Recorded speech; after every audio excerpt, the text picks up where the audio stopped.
चलो बच्चों, देखते हैं भाई। आज हम पार्ट 2 पे चलते हैं। इसमें लेसन पे अपने कल इसमें थोड़ा देख लिया, मुझे उम्मीद है तुम लोगों ने देख भी लिया होगा, पढ़ भी लिया होगा उसे। तो हम आज अगला पेज यहाँ पर देख रहे थे। हमने कल यहाँ पर जो छोड़ा हुआ था कोशिका के बारे में, स्ट्रक्चर ऑफ द फंक्शन, और उसकी कोशिका की जो कार्य और उसके उसकी आकृति और उसके कार्यों के बारे में हमने कल पढ़ा था कि डिस्कवरी ऑफ द सेल किस तरह से खोज हुई थी। फिर वो तब सेल के बारे में हमने बेसिक बारे में पढ़ा था। फिर हमने यहाँ पढ़ा कि और ऑर्गेनिजम्स सो वेराइटी इन अलग अलग जीवधारी में अलग अलग प्रकार के क्या होते हैं, सेल्स होते हैं, उनके आकार अलग अलग प्रकार के होते हैं। हमने कहा था नंबर ऑफ सेल्स किस में कितने प्रकार की कोशिका हो सकती। फिर हमने जो है मल्टी सेलुलर यूनिसेलुलर की बात करती है, बहुकोशिकीय और एक कोशिकीय जीव की। भाई ये यूनिसेलुलर है, एक कोशिकीय जीव हमने देखा था। मैंने कहा भी था कि इसको कॉपी में बनाएंगे, अब बाएं पेज में भाई सारे चित्र बन जाने चाहिए कॉपी में।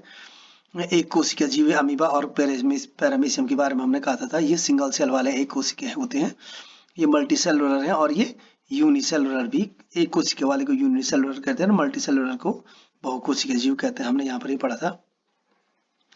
फिर हम चले थे कल इस पेज तक। हमने ये कहा था कि शेप ऑफ सेल ऑफ कोशिकाओं के अलग अलग आकार हमने कहा था। जो सीडोपोडिया के बारे में हमने कहा था कि सीडोपोडिया क्या होता है कि जो बाहर की पैरों की तरह होते हैं, जिसको ये कोशिकाओं का आगे का हिस्सा जो होता है। लर्न एट द क्लास 7 में हमने कहा था ये अलग अलग प्रकार के। हमने कल WBC की जो कोशिकाएं होती है वो किस तरह से होती है, व्हाइट ब्लड कॉर्पसल्स की। Amoeba fill the place organism and capable to independent existence. अब ये सब प्रकार के हमने ये कहा था कि देखो कोशिकाओं को अलग अलग प्रकार से 3 प्रकार से कोशिकाएं हो सकती हैं। स्पैंडल शेप, देखो स्पैंडल शेप वाली कोशिकाएं हैं। फिगर 1.B में द एग्जिबिट स्पैंडल से एक में ए में हमने देखा था इनलोंगेटेड स्पेरिकल गोल गोल जो शेप है, इस प्रकार की कोशिका हो सकती है। इस प्रकार की कोशिकाएं मसल्स कोशिकाएं हो सकती हैं। ये नर्वस सिस्टम में हमारी कोशिकाएं हैं, जैसी ये तंत्रिका तंत्र में हमारी कोशिकाएं मौजूद होती हैं। तो हमने इसको देखा था यहाँ पर, इस प्रकार की कोशिकाएं हमारी अलग अलग मौजूद होती है। तो कल हम इस पे हम छोड़ दिया था हमने, आज हम यहाँ से शुरू कर रहे हैं। जो हमने कहा था कि तंत्रिका कोशिकाएं जो होती हैं वो क्या करती है, हमारी कोशिकाएं जो helping to control and coordinate the working of the different part of the body. वो क्या करती है कि कोऑर्डिनेशन का काम करती है। और तंत्रिकाएं जो है हमारे शरीर में नर्वस सिस्टम क्या करती हैं कि कंट्रोल का काम करती है और एक दूसरे से कोऑर्डिनेट का काम करती है, संपर्क बनाने का काम करती है हमारे शरीर में। अगर जिस दिन हमारे शरीर में नर्वस सिस्टम फेल हो जाता है तो हम कहते हैं ना लकवा हो गया, हम हाथ पैर नहीं चला पाते हैं, कुछ नहीं काम शरीर बॉडी काम नहीं कर पाती। तो नर्वस सिस्टम से हमारा शरीर कंट्रोल में रहता है, पूरा शरीर। तो कैन यू गेस, क्या तुम अनुमान लगा सकते हो to which part of the cell give us its shape. कोशिका का कौन सा हिस्सा जो है इसको इसको आकृति प्रदान करता है। कोशिका का कौन सा हिस्सा से कोशिका की आकृति मिलती है। तो component of the cell are enclose in the membrane. Cell के बाहर एक क्या होती है, मेम्ब्रेन लगी रहती है, जिसको क्या झिल्ली कहते हैं। This membrane provide shape to the cells. अब ये पूछा जाएगा कि आकृति कौन प्रदान करता है, सेल कोशिका का आकृति कौन देता है, मेम्ब्रेन देता है। तो मेम्ब्रेन क्या है, एक सेल है। मेम्ब्रेन क्या है, एक झिल्ली है। This membrane provide shape to the cell of a plant and animals. और इसका काम क्या है कि पौधे और जीवधारियों की कोशिकाओं को आकृति प्रदान करना है इस मेम्ब्रेन का, इस झिल्ली का। मेम्ब्रेन को कहते हैं झिल्ली। कोशिका के बाहर एक झिल्ली से पतली सी झिल्ली लगी रहती है, उसका काम है कौन कोशिका किस आकार की होगी ये झिल्ली निर्धारित करेगी। Cell wall is an additional covering over the cell membrane in plant cell. कोशिकाओं के जो पौधों की जो कोशिकाएं होती हैं उसमें प्लांट कोशिकाएं जो होती है, पादप कोशिकाएं जो है उनके बाहर से क्या होती है, एक सेल वॉल लगी रहती है, उसको कहते हैं सेल वॉल। और उसका काम है इट गिव्स शेप एंड रेगिडिटी। रेगिडिटी का मतलब होता है, रेगिडिटी का मतलब होता है कठोरता, मतलब किसी कोशिका का आकृति और उसकी कठोरता को प्रदान करता है क्या, ये सेल मेम्ब्रेन। तो सेल मेम्ब्रेन का काम है, जो मेम्ब्रेन का मतलब झिल्ली से है, कोशिका की बाहर की जो झिल्ली होती है उसे सेल मेम्ब्रेन कहते हैं।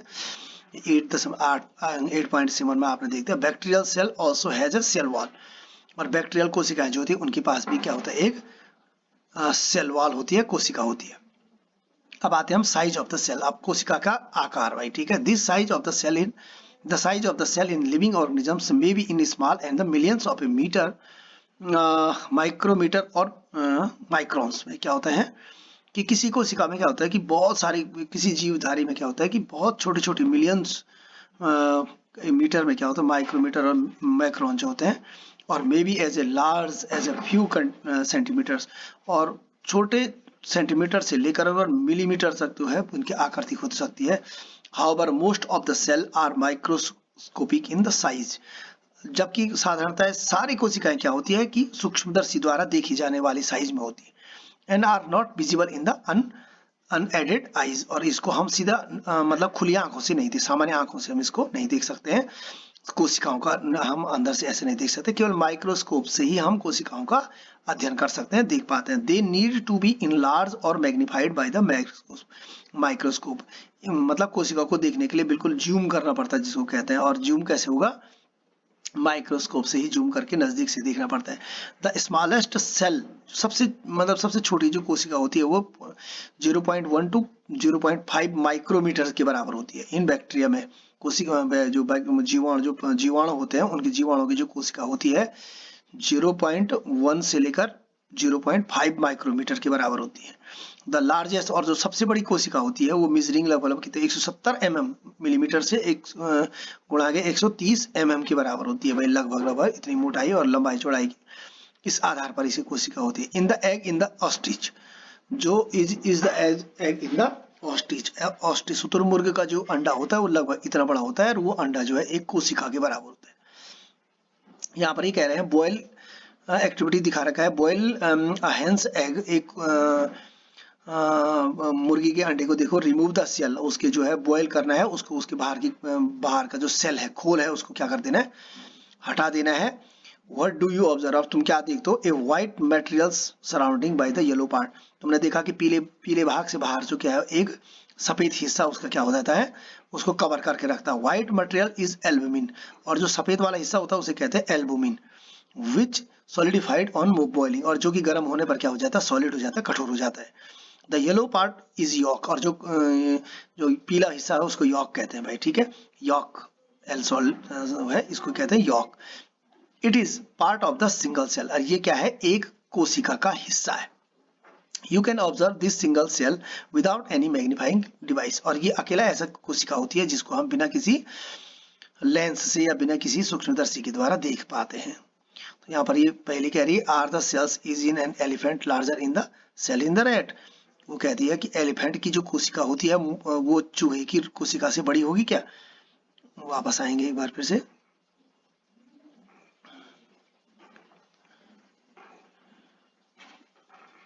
तो ये कह रही है कि यहाँ पर हम क्या इसकी कोशिका बड़ी होगी, हाथी की कोशिका और चूहे की कोशिका। तो यहाँ पर जवाब आ रहा है, the size of cell has no relation between with the size of the body of the animals और प्लांट्स, इसमें कोई मतलब नहीं होता कि किसी जानवर का शरीर कितना बड़ा है, किसी पौधे का कितना बड़ा है, साइज से इसका कोई अब मतलब नहीं है, कोई रिलेशन नहीं है।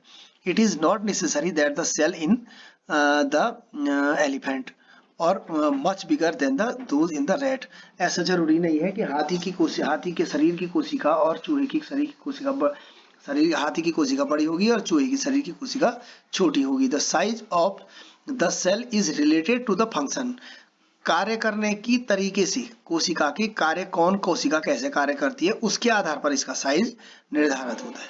फॉर एग्जाम्पल, उदाहरण के लिए नर्वस सेल, अब हमारी क्या होती है कि शरीर की जो नर्व सेल है, जो मतलब तंत्रिका कोशिका है, वो क्या होती है, both in the elephant and the rat, ये क्या होती है, तंत्रिका कोशिका क्या होती है हाथी में भी और चूहे में भी, are long and the branches, एक ही जैसी दिखती है साइज में, लंबी भी होती है और शाखा वाली जैसी होती है, जैसे हमने पहले दिखाया था। The perform the same function, और उसका काम भी एक ही जैसा होता है। दैट आर ट्रांसफरिंग मैसेज, जिनका काम है मैसेज को इधर से उधर पहुंचाना। नर्वस सिस्टम का काम क्या है, नर्वस कोशिकाओं का काम क्या है, नर्वरिंग कोशिकाओं का काम है आपको मैसेज को पूरी बॉडी तक पहुंचाना, ठीक है। अब आता है 8.4 cell structure and the function, अब कोशिकाओं का आकृति और उनका कार्य। तो you have learn that the each living organisms has many organs, आपने पढ़ा होगा कि दैट द ईच, प्रत्येक जीवधारी में क्या होता है, मैनी ऑर्गन, उसके कई शरीर के कई अंग होते हैं भाई, प्रत्येक शरीर में कई अंग होते हैं। You have studied in class 7, आपने पढ़ा होगा कि about the digestive system which together constitute the digestive system, हमने डाइजेस्टिव ऑर्गन से पढ़ा है, पाचन तंत्र, पाचन के जो अंग हमने पढ़ा, तो उस पाचन अंग में क्या होते थे, हमारे कई चीजें आपस में मिली रहती थी, इसोफेगस से लेकर और आपका जो है कहां पर तक, लार्ज इंटेस्टाइन, स्मॉल इंटेस्टाइन, सारी चीजें उसमें जो है लीवर से लेकर सारी चीजें अलग अलग जो है ऑर्गन्स उसमें मिल करके उसको हम एक सिस्टम बनाते थे, डाइजेस्टिव सिस्टम, डाइजेस्टिव ऑर्गन। तो ऑर्गन्स सारे सिस्टम से बन करके एक ऑर्गन का निर्माण करते हैं। Each organ in the system performs a different function, और प्रत्येक उसमें क्या करता था, प्रत्येक एक सिस्टम में क्या करता था, एक अंग जो है अलग अलग काम करता था। माने लीवर का काम अलग था, इसोफेजिस का काम अलग था, स्मॉल इंटेस्टाइन का काम अलग था, लार्ज इंटेस्टाइन का काम अलग था, सबका काम अलग था उस पूरे सिस्टम में। तो उनका फंक्शन क्या था, फंक्शन सच एज डाइजेशन, और उनका काम अलग अलग था लेकिन different functions such as digestion. किसी का काम था पाचन करना, किसी का ना एसिमिलेशन अवशोषण करना, एंड ऑब्जर्वेशन, और किसी का काम अवशोषण करना था। सिमिलर इसी प्रकार से क्या होता है, different organs of a plant perform specifically specialize, और इस प्रकार के पौधों के अलग अलग हिस्से का, पौधों के अलग अलग हिस्से का काम भी अलग अलग होता था। फॉर एग्जाम्पल, उदाहरण के लिए roots help in the absorption of water. तुमने देखा होगा जड़ की जो कोशिकाएं है उनका काम क्या है, पानी का अवशोषण करना, और मिनरल्स और लवण का, खनिज लवण का, मिनरल का। लीव्स पत्तियों का काम है, as you have learn in class 7 तुमने पढ़ा है जैसे कि are the responsible for the synthesis of food, उनका काम है भोजन का सिंथेसिस करना, भोजन का जो हम कहते हैं पौधों का भोजन बनाने का काम है, पत्तियों का काम। Each organ is further made up of the smaller part of the tissues. अब हम ये कहते हैं कि प्रत्येक ऑर्गन, प्रत्येक फर्दर, ये प्रत्येक अंग जो है वो कैसे बना हुआ है, उनमें से सेल से ऊपर smaller part of the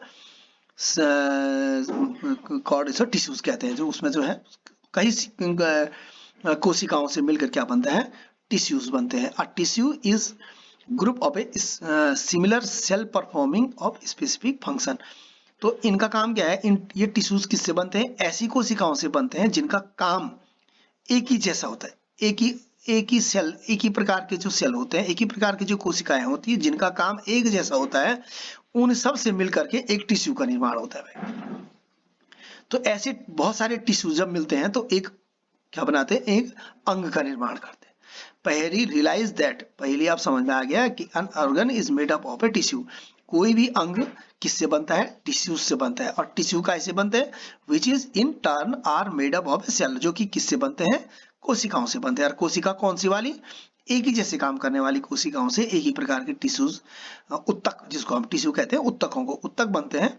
the cell is in living organism is the basic structure of unit. और फिर से यहाँ पर दोबारा कहा जा रहा है कि कोशिका क्या है, बेसिक यूनिट ऑफ स्ट्रक्चर, कार्य करने की पूरी इकाई को जो है ऑर्गेनिज्म, किसी भी जीवधारी के शरीर में जो है आधारभूत संरचना कहलाती है। कार्य करने की आधारभूत संरचना माने इकाई को क्या कहते हैं, कोशिका कहते हैं। तो अब फिर से हम यहाँ पर पार्ट 8.5 में पार्ट ऑफ द सेल, अब कोशिका के भाग, सेल मेम्ब्रेन। सबसे उस कोशिका में कितने कितने हिस्से हो सकते हैं भाई, सबसे पहले हम फिर से वापस आ रहे हैं एक बार। तो एक कोशिका में कितने हिस्से हो सकते हैं, देखो किसी कोशिका के अंदर कितने पार्ट हो सकते हैं। The basis component of the cell are cell membrane. तीन चीजें भाई इसमें, सेल मेम्ब्रेन, बाहरी झिल्ली, कोशिका का सबसे बाहरी हिस्सा क्या सेल मेम्ब्रेन कहलाता है। फिर उसके अंदर है साइटोप्लाज्म, एक जो है चिपचिपा पदार्थ होता है, एंड न्यूक्लियस, उसके बाद एक केंद्रक होता है। The cytoplasm and the nucleus are enclose within the cell membrane. Cell membrane जो बाहर का हिस्सा होता है, जो झिल्ली होती है, झिल्ली के अंदर पाए जाते हैं साइटोप्लाज्म और nucleus. Also called the plasma membrane. और इस बाहर के मेम्ब्रेन को, झिल्ली को हम क्या कहते हैं, प्लाज्मा मेम्ब्रेन भी कहते हैं, प्लाज्मा झिल्ली भी कहते हैं। क्या कहते हैं इसको, प्लाज्मा झिल्ली। जैसे जैसे बड़ी क्लास में जाओगे आप लोगों को इसके बारे में पूरा अच्छे से नॉलेज हो जाएगा। The membrane separate cell from one another and also the cell from the surrounding medium. उसके चारों तरफ से, इस सेल मेम्ब्रेन का काम है एक सेल से दूसरी सेल से आपको अलग करना, और उसके चारों तरफ जो मीडियम है, जो माध्यम है, उससे उसको अलग करना। एक कोशिका का काम, एक कोशिका सेल मेम्ब्रेन का काम होता है। The plasma membrane is porous and allow the, अब उसका छेद वाले, ये जो मेम्ब्रेन है, जो झिल्ली होती है, इसमें बारीक छेद से होते हैं, और ये क्या करती है, अलाउ करती है क्या करना, पदार्थ को अपने अंदर से पार। ऐसा नहीं है कि इस मेम्ब्रेन से कोई चीज बाहर नहीं निकल सकती है। ये movement of the substance of the materials both towards and outward, ये अंदर से बाहर और बाहर से अंदर निकालने में ये झिल्ली से आराम से निकल सकता है। कोई भी चीज, पदार्थ, कोई भी पदार्थ जो है इस झिल्ली से बाहर आ भी सकता है और बाहर निकल भी सकता है। तो यहाँ पर एक एक्टिविटी दी गई है, तुमने देखा होगा कि एक प्याज की झिल्ली को काटने के लिए कहा गया कि आजकल भी तुमने देखोगे प्याज की पतली सी झिल्ली जो बहुत ही पतली होती है, जो चिपचिपी होती है, उसको निकालना है। और उसको अलग करना है, रिमूव करना है और उसको धो करके उसको साफ करना है। उसके बाद छोटे छोटे पीस करके उसको रख देना है। उसमें मैं अब उसमें कुछ मिलाना है।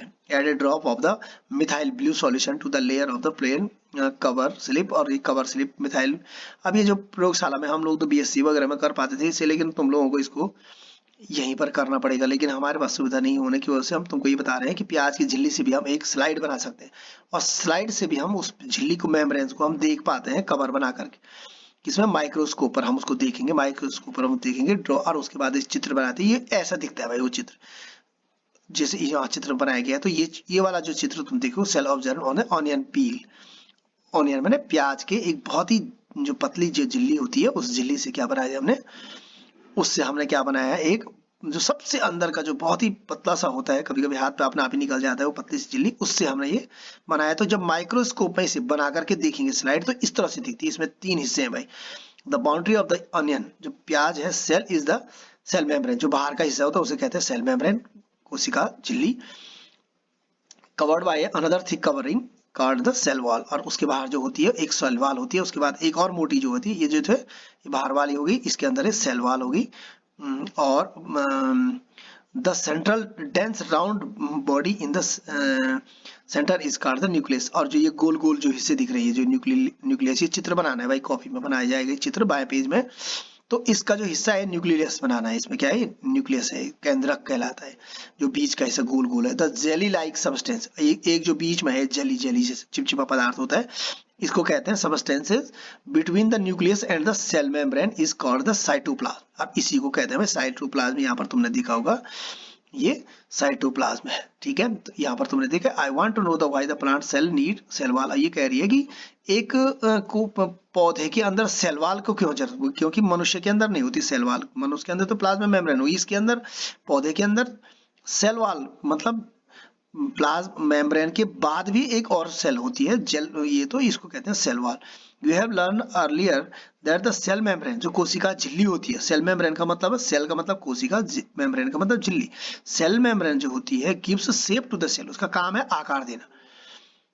अब इसके बाद इन द एडिशनल, इसके में जो जुड़ जाता है और जुड़ जाता है इन द सेल मेम्ब्रेन, और इसके साथ एक और चीज जुड़ जाती है, उसे कहते हैं कोशिका झिल्ली। इसको में क्या होता है, तो सॉरी हम वापस आ रहे हैं, थोड़ा सा दब जाता कई बार। तो this additional layer surrounding in the cell membrane is required by the plant for the protection. इसका काम है पौधों की कोशिका को क्या करना है, प्रोटेक्शन करना है, बचाव करना है। Plant cell need protection against variations in temperature. इनका काम है जो अलग विभिन्न, जो अभी इनका इस कोशिका का, इस सेल का जो मेम्ब्रेन है और एक और कोशिका मेम्ब्रेन जो बाहर से लगती है, इसका काम है दो टेम्परेचर, तापमान से इसका बचाना, हाई विंड, बहुत तेज जो हवा चलती है उससे बचाना, स्पीड, तेजी से चलने वाले हवा, एटमॉस्फेयर, वातावरणिक जो है मॉइस्चर जो है वातावरण में जो है नमी रहती है, उससे विभिन्न तरीकों से इसको कोशिका के अंदर इस पदार्थ को, ये न्यूक्लियस और साइटोप्लाज्म को बचाने का काम करता है ये सेल वॉल भाई। सेल वॉल जो है कोशिका की जो दीवार है वो इसको बचाने का काम करती है। Because they can not move, ये तो क्योंकि ये क्यों करती है, क्योंकि because they cannot move these variations because they are not moves। कोशिका की जो सेल होती है प्लांट कोशिकाओं की, वो मूव नहीं करती। Cells can be observed in peel of the tradescantia, elodea और रोइया। तो अलग अलग प्रकार के पौधों से हम इसके बना सकते हैं, इस फूल से इस प्रकार की कोशिकाओं को हम देख सकते हैं। You can prepare a slide as in the case of onion, और तुम इस प्रकार की कोशिकाओं का एक स्लाइड तैयार कर सकते हो।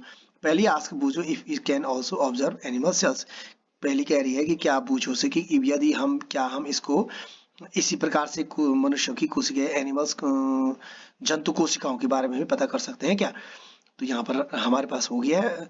तो टेक अ क्लीन टूथपिक और a match with the broken scrap inside of the cheek without hurrying and plain in the drop water of a glass side, add a drop of iodine and place in the covering within the alternative and 1 to 2 drops of the methyl blue solution observe. ये तो एक कोशिका की गई है कि किस प्रकार से हम साइटोप्लाज्म इन न्यूक्लियस सेल वाला अब सेंटर एनिमल सेल्स।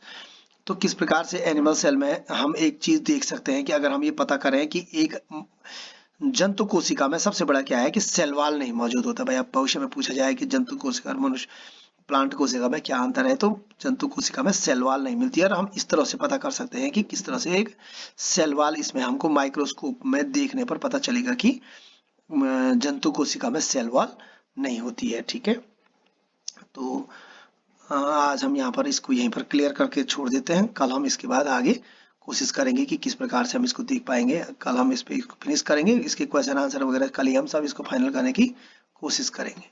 ओके।